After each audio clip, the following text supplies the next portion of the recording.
নামাজের চেয়েও, রোজার চেয়েও, দান খয়রাতের চেয়েও একটা বড় ইবাদত আছে। এটা কি আমি কি তোমাদের বলবো না?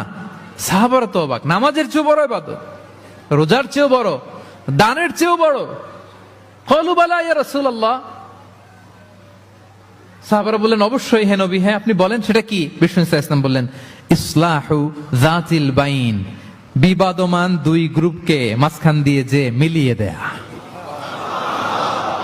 নামাজের চেয়েও বড়, রোজার চেয়েও, সাদাকার চেয়েও বড়, মিলায়া দেওয়া। আমরা মনে করি সেজদা দিতে দিতে কপালে দাগ ফেলে দিছি, এটাই তো বড় ইবাদত। এটা তো নিঃসন্দেহে বড় ইবাদত। আমরা মনে করি হজ করতে করতে শেষ করে ফেলতেছি, এটাই বড় ইবাদত। জিকির করতে করতে আমরা দিনরাত এক করে ফেলতেছি, এগুলো তো নিঃসন্দেহে ইবাদত। কিন্তু দুই ভাই বিবাদমান দুই গ্রুপের মধ্যে আপনি যদি মিলিয়ে দেন, এগুলো নফল রোজা, নফল দান, নফল সালাতের চেয়েও বেশি সওয়াবের কাজ। পড়েন সুবহানাল্লাহ।